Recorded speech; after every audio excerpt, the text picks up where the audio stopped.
Hello everyone, my name is Amisha Sapre. Today on the National Science Day, I have made a balloon sailboat. I will need a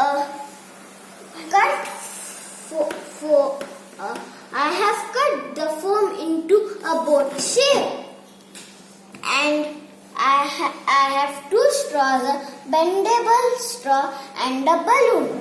Let's start. First I have took a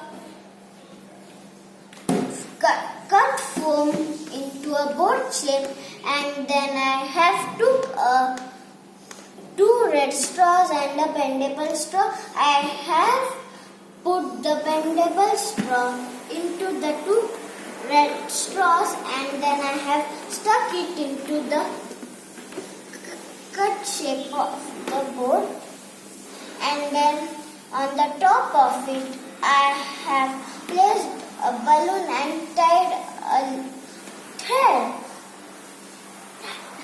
Then after it, then I have blocked the another side.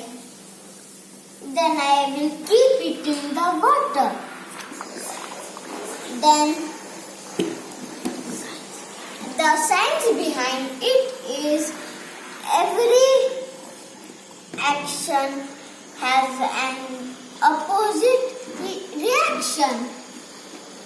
In the same way, when the air is pushing the water backwards and the sailboat is moving forward. Thank you.